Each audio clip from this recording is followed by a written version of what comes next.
welcome back to Beyond the Veil Tarot and Astrology. My name is Candice Marie. Thanks for joining me. I am excited to be back today to create another video that is a little bit different than my astrological stuff. I'm actually gearing up and getting ready to start my beginner's tarot course that's going to be taking place this Sunday at 10 o'clock a.m. Pacific time, 1 p.m. Eastern time. It's going to be a live course that I'm teaching. So I wanted to create a little bit of content to just talk about that, promote that a little bit, and also give you guys some fun food for thought on tarot. Get organized here, sorry. But yeah, so I'm prepping for this course. I'm preparing for this course. It's a course that I have been teaching for some time, and now I'm actually able to teach it in digital format live in my digital classroom. So I'm really excited for that. There's plenty of time to still sign up. So if you'd like to learn tarot with me, I'm offering $100 off the total course fee. So if you head over to my website, the link is down below. You can go to beyondtheveiltarot.com. You can take a look at what we'll be covering in the course, and hopefully you will join me. So today, before I got started, I actually wanted to go ahead and pull a couple tarot cards. For me, it was just more guidance before actually talking and creating this video, and I couldn't help but chuckle because it was kind of the direction that I was already going anyway, but I'd like to just show you how tarot works in action, and sometimes how I use this before creating content and talking to you guys about my videos. So I have become a big fan of just getting back into my tarot basics. It's something I've been really trying to do since early in the new year of 2022. Just making more of a conscious effort of pulling my 3 cards a day and really noting those cards, jotting them down, and just reflecting on how that's actually playing out in my day-to-day life, just for me to be more so in tune. I actually made a conscious decision to keep a separate deck that I actually keep on my altar space, and I pull a card and I keep a card up on my altar space just for an overall kind of energy vibe globally or just energetically, and then I'll pull my 3 cards specifically just for me. So today I sat down and I shuffled the deck and I asked, what direction should I be going in creating this video to talk to my audience on YouTube about tarot and how tarot works? I pulled 3 cards. So the first card that I pulled is the Chariot. And I love this card. This card has associations, obviously, with Cancer. It also has associations with movement. You notice that there's 2 sphinxes, and he is in the Chariot, which is clothed in material that has the stars on it. Now, when I see this card, it talks to me about getting the conscious and the subconscious energies kind of in alignment. Very similar almost to that of the 2 pillars that we see in the High Priestess card. But this talks a lot about where we're going and being able to actively use our intuition to better guide us, whether that's use of the stars and astrology or our dreams or any other kind of subconscious or metaphysical reflective process, could be tarot, to better navigate life. Now, this card can also be talking about movement, moves, but the Chariot talks about going to more secure and stable places. So it can be like physical moves, like relocating and going somewhere. It can also be talking about getting our horses in a row and kind of getting things prepared and aligning certain conscious and subconscious energies, or just getting energies that might not be on the same page in alignment. For me, in terms of the reflection of how this connects to how we're going to talk about tarot and how tarot works today, I think it's more so addressing the theme of like why certain things happen, why we may have intuitive hits or intuitive feelings and how we act on them, learning how to better prepare ourselves for what may be coming. Now, many of you guys listen to horoscopes, you're listening to tarot predictions, you're listening to anything that's going to be giving you insight as to what the cosmos or the universe has in store for you. But I think what's wonderful about this card is it's saying it's really starting off with like a foundation of, I want to be more proactive. I want to be an actor, not a reactor. I want to learn how to train my intuition so I'm not responding or reacting out of fear. And perhaps learning to be prepared, and also differentiating the difference between where we are anxious or maybe paranoid, or where we are fearful versus our intuition, and learning really how to tap deeper into recognizing what is what, so we're not acting unconsciously, right? Because a lot of this card talks about the things that manifest in our desires and where we're actually going versus how we're feeling. And sometimes with the two sphinxes, there's like a need to get these in alignment, because one might be going faster, one might be kind of going slower, one might be kind of off track, and the other one's just kind of steadfast ahead. So I love that it's kind of saying it's really learning how to work with our subconscious. The second card that I got was the Seven of Wands. So this talks about higher vantage point. Basically, if you look at this card, wands are always a little combative. They're quite action oriented, but sevens also deal with relationships, how we're relating to other people. Seven also deals very specifically with, I think, like that turning point right before we have a major shift. In my course, I talk a lot about the connections to numerology and how numerology plays a huge role in tarot, and that if you really understand the numerology of the tarot deck, then you're going to better understand each and every one of the minors, not just the majors. Now I'm going to pull this up. Let me get this in front of me really quick so I can give you an example here. There we go. Okay. But just a couple trigger words would be faith, wisdom, reflection, and understanding. So it can also be about tuning into what our purpose is, understanding why we're acting the way that we're acting, learning how to apply more faith and wisdom in terms of our day-to-day life. Now, if you are somebody who's already well-versed in tarot, you know that both the Chariot as well as the Seven of Wands is a 7. So we've got 2 sevens that are popping up here. It's really reflecting on the need to be able to have faith, to tune into faith, to let faith perhaps be the guiding vehicle for the direction in which we are going. That faith may be the vessel to help us kind of get to where we need to go.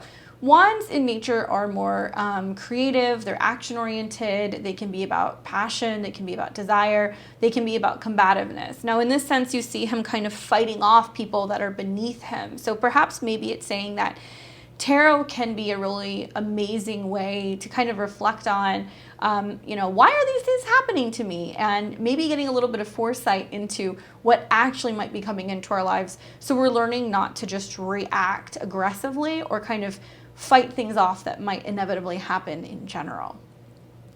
And I couldn't help but chuckle looking at this card, and this is the final card that kind of encapsulates how we're going to be addressing this video today.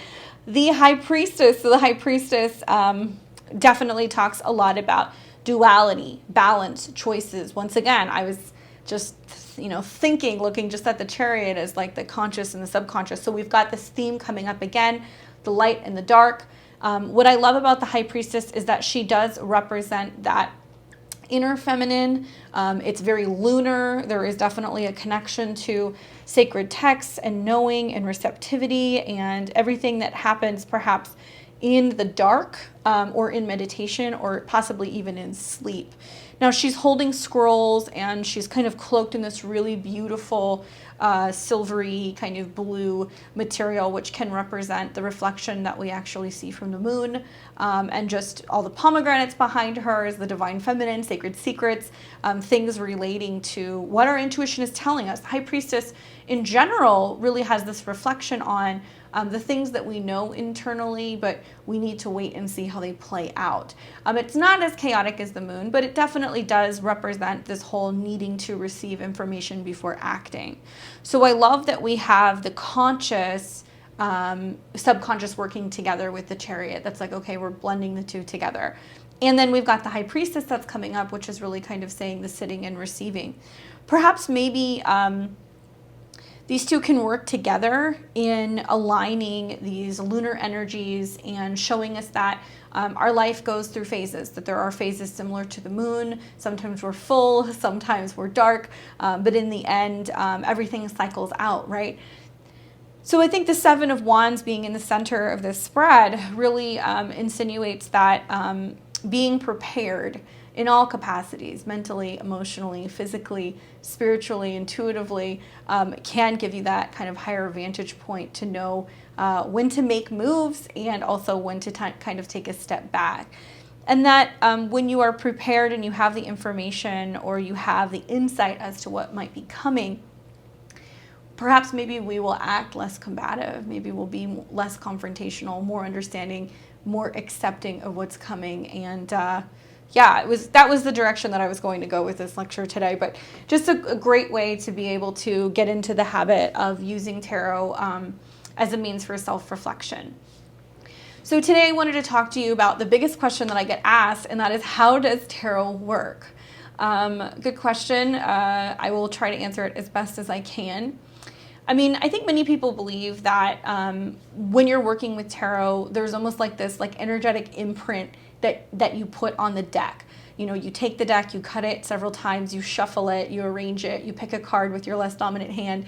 Whatever it is that you do, there's this feeling that there is some kind of energetic connection that we make with particular cards or with the deck itself. Now, in my opinion, I think that the tarot is more so meant to be used for reflection. Like a mirror, it's going to reflect back our subconscious, deeper truths. So many of you guys who read for yourselves regularly, or you're pulling cards, you know exactly what I'm talking about when you're shuffling, and then you pull a card, and then you don't like that card, and you shuffle again, and then it comes up again. Or you'll notice that you're pulling the same card kind of throughout the week as the week goes, and it's this reoccurring message that keeps coming up for you. In my opinion, I think that tarot readings are more connected to intuition and less about fortune telling. Now, while it has its roots, because it is considered to be divination, nowadays it's being used in so many other different ways that I don't think it should be limited purely to just being called fortune telling.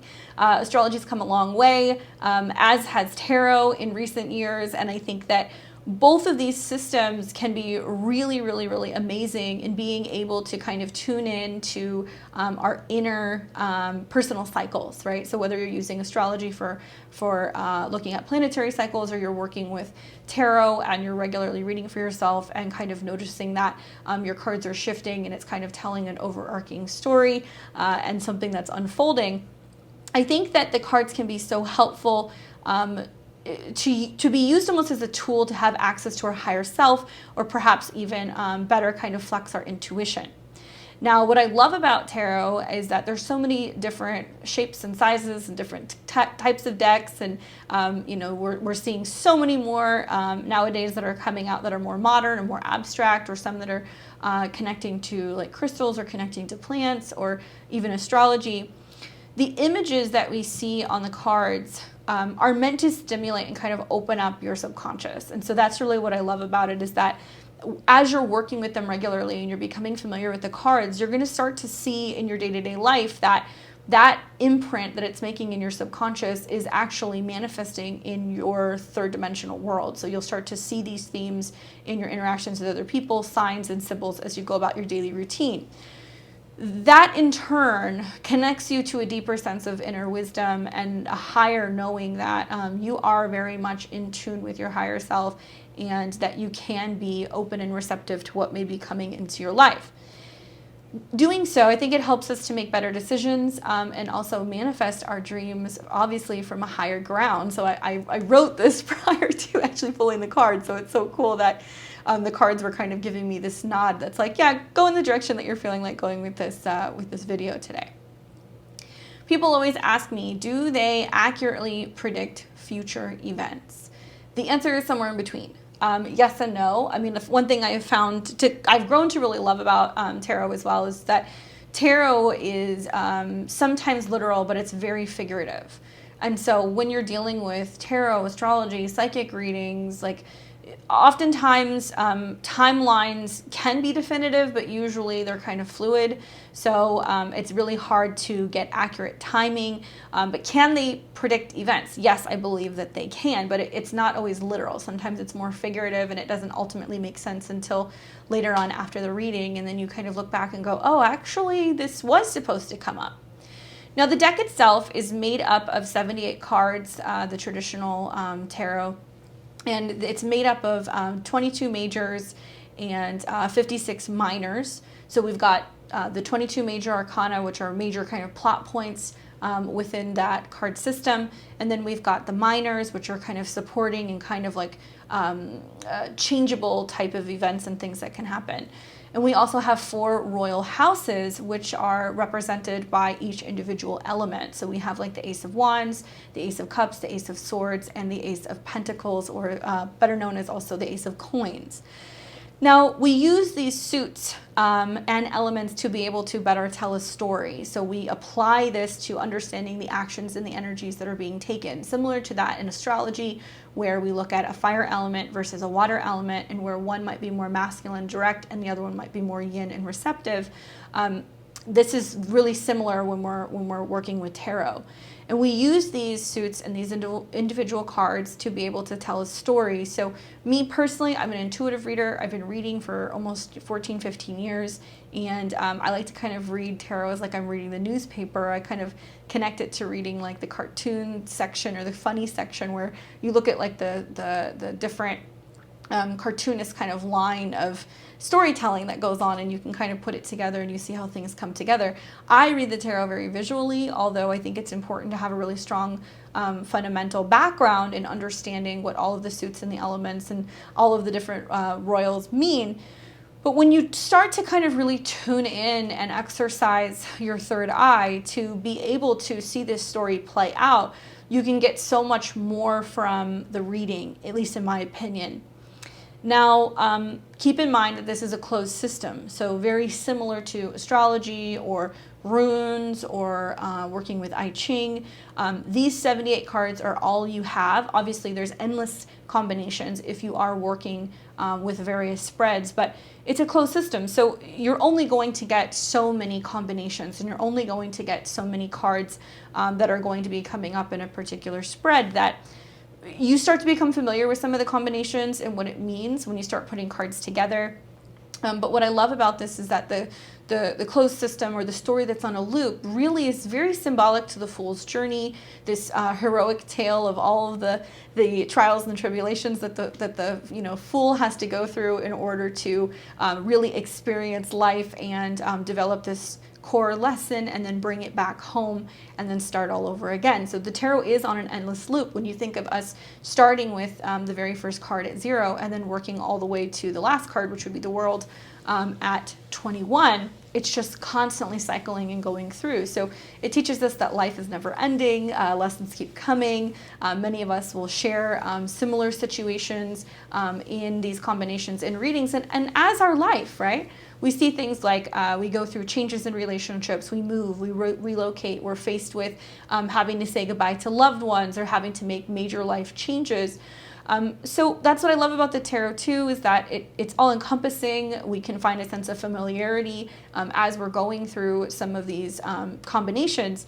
And I've seen that with clients too. I mean, there have been times that I'll have an exact same combination that comes up for a client that I've dealt with in the past, and I'll feel inclined to kind of share my experience and what came up as a result of that combination and what they may look for.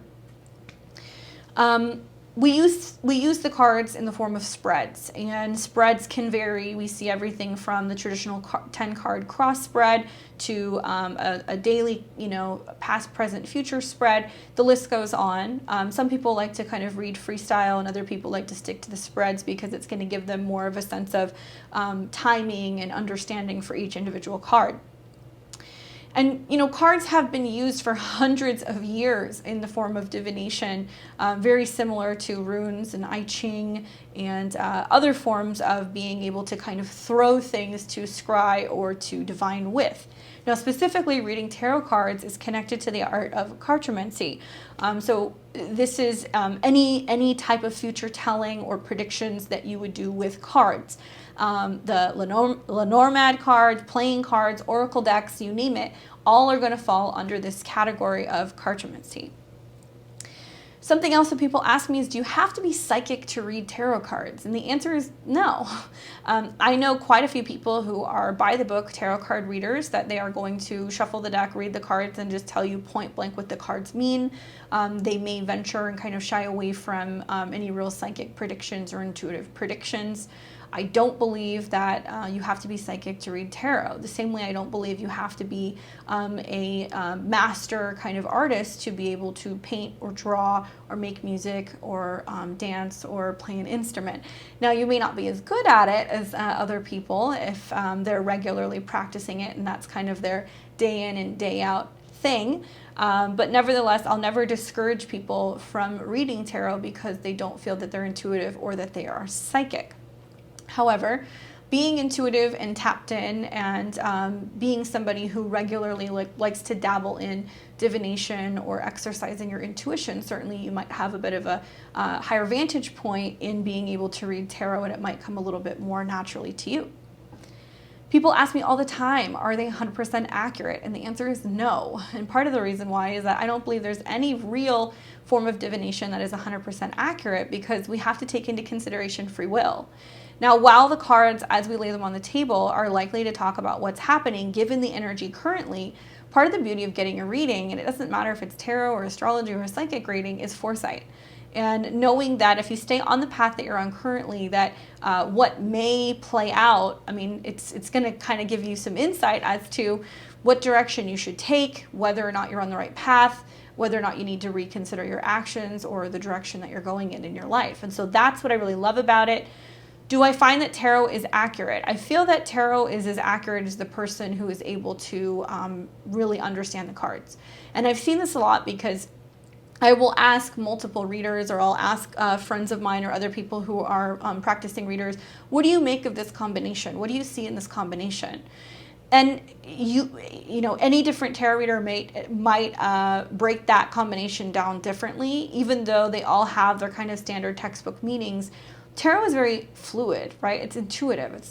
It's very artsy. Similar to like being an author or a writer, you're going to put your own spin on things or your own tone on it. So I feel like while they can be accurate and likely, especially when you're getting cards that you're a little like, I don't know about this, it's all about what you're open to receiving. And tarot time and time again surprises me, and oftentimes will come up with very specific responses that I sometimes will reject, that will quite literally manifest directly according to how the cards were presented.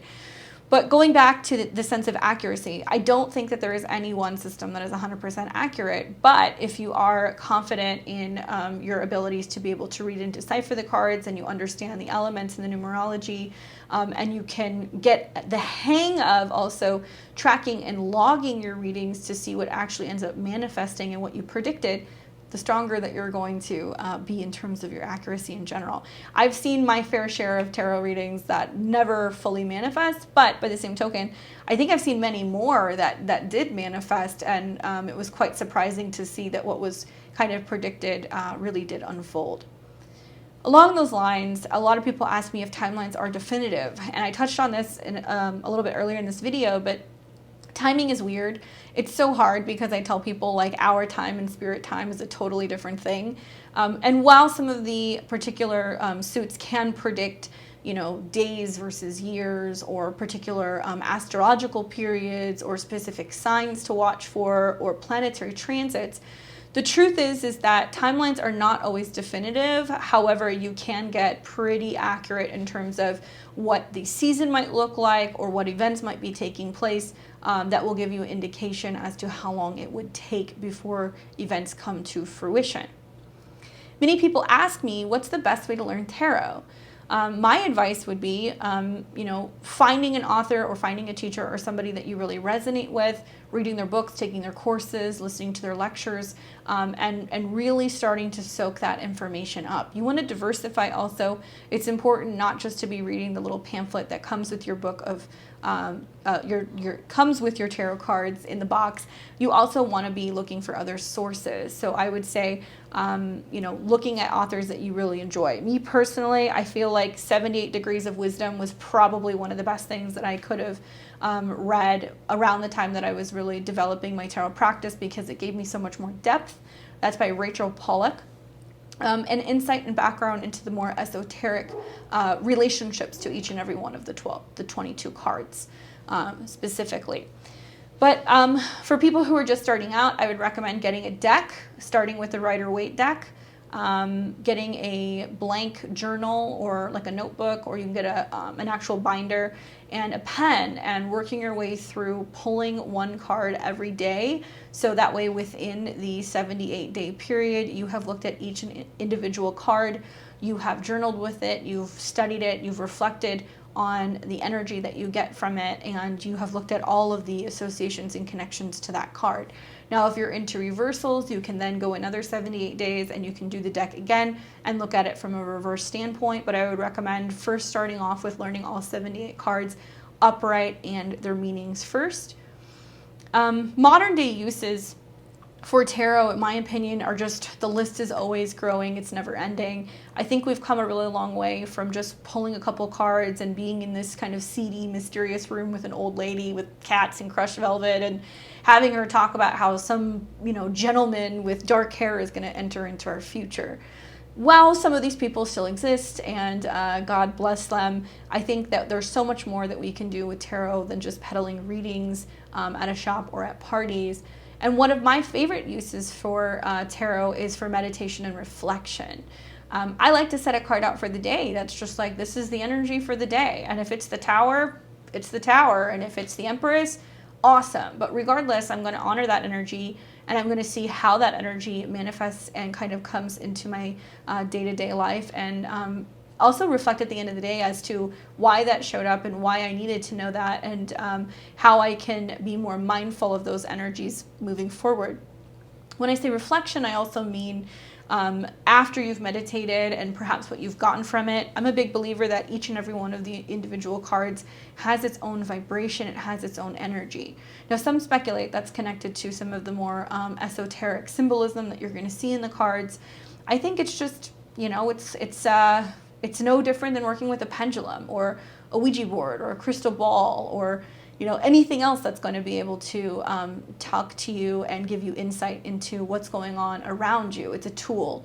And tarot does, especially each and every individual deck, has its own personality. And I think that that's the other thing to take into consideration, that the more that you start working with your deck, the more that you're going to kind of start getting a feeling for its personality and being able to better understand what it's trying to tell you. Now, I love using tarot also for magic and manifestation. I feel like because there's such strong energetic vibrations that work with the different various cards, it can be wonderful to be used for candle rituals, placing it on your altar, abundance work, healing work, manifestation work, clearing work. I've seen so many practitioners use tarot cards for blessing ceremonies, for bottle spells, for reversals, for binding, you name it. I mean, the tarot can be used quite literally in place in some situations of petition papers, because it's already got its own kind of channeled message and intention. So if you're looking to really kind of amplify and step up your magic practice, looking into working with tarot and being able to do that can be a wonderful way to really expand. And also, I think, develop a further and deeper relationship with your deck. I mean, something I did a long time ago is I took an extra deck and I had them all laminated so I could do that. So if I felt like I needed to, pour candle wax all over something, or if I needed to stick it in a jar, or if I needed to put it underneath a chalice or a vase of flowers, I could do that. And I know that I can continue to keep working and using those cards. I love using tarot for vision boards, collages, lock screens, and desktops. Kind of the modern tarot witch magic ways to be able to incorporate this into your visions for the future. Vision boards, one of my favorite things. Time and time again, I have found that vision boarding always seems to kind of set me up in a way that really brings things quite literally into my life. So if you're big on vision boarding or collages or anything of that nature, working with tarot cards and incorporating tarot cards into some of these things can be very magical ways to help you align with what you're trying to manifest. Collages as well. I've seen so much tarot art in recent years. I've seen like sculptures and NFTs and necklaces and jewelry and all kinds of stuff. It's really interesting to see how it's being brought more so into the mainstream, and people are becoming more conscious and aware of its magic. I love occasionally putting a certain tarot card as my lock screen or on my desktop if it's something that I'm really trying to focus working on. You know, Ace of Cups also can be used for love and romance and manifestation in that department. Ace of Coins can bring in abundance and new resources. Ace of Wands could bring in new passion and creativity and life. And the Ace of Swords can help you kind of work up the courage to communicate and to share. Now, that's just a few examples of ways that these energies can be used. But we spend so much time looking at our phones and our tablets and our desktops and our computers that I feel like part of the way that tarot works, obviously, is by kind of imprinting in our subconscious. And so if we're consciously taking some of these cards that we're trying to work with regularly and better harnessing those powers and understanding how they can influence us and also affect us, and by seeing them regularly, it can be really magical in terms of what could actually manifest in your life. So that's something else that you can consider doing, especially if you're really working through the deck and you're wanting to develop a real deep personal relationship with each and every one of the major arcana. Last but not least would be archetypal work. So people who are writers, actors, visual storytellers, and more. If you're looking to further develop, personality traits of characters, if you're looking to create major plot points, if you are looking to work with just traditional archetypes and find ways to kind of fully develop a story and ensure that it's very balanced with all of the different makeup in terms of characters, this is a wonderful tool for that. I've seen so many people work with tarot to teach workshops on writing and development of stories. It can be beneficial for actors in channeling and learning how to work with some of these very, very, very, very old archetypes that we see throughout our lives. Visual storytellers and artists, I think, also really benefit from learning and working with the tarot because it can be really inspirational and it can help them find ways to kind of put the pieces together and tell a story quite visually, because that's one thing that tarot does. The more that you kind of get the hang of reading it and reading it more like a sequence of events, you become more free-flowing in your intuition, and you also become more free-flowing and more visual in terms of putting things together. So it can be wonderful for like filmmakers and directors and editors and people who really have to kind of get into the full swing of having something fluid that comes out either on film or on paper. That's pretty much it for my chat with you guys today. I hope that was helpful. If you have more questions about tarot, like how do you read them, how do you remember the 78 cards, picking which deck is right for you, and how to start your journey in reading tarot so that way you can start reading professionally for clients, join my Beginners 101 Tarot course, Intro into Intuitive Tarot Reading. I hope to see you guys all there. As always, thank you for your likes, your comments, and your shares. If you'd like to leave a message or a comment below about your journey with tarot or your favorite card or maybe an experience that you've had in readings, drop me a comment below. Give me a thumbs up. I'd love to hear from you. If you'd like to get a personal reading with me, you can check out my website below at beyondtheveiltarot.com. I'd love to see you and give you a reading. All of my readings are a combination of tarot, astrology, and clairvoyant readings. Otherwise, I will see you guys soon. I'm going to be back actually on Saturday night, so if you guys would like to get a live reading, I'm going to be doing tarot readings live Saturday night on the channel. I'll be posting the link soon. It's going to be at 7:00 p.m. Pacific time, 10 p.m. Eastern, and it's going to be by donation. So if you want to stop by, hang out, spend your Saturday night with me, and get a reading, I'd love to see you. All right, guys, enjoy. You guys take care. I'll see you soon.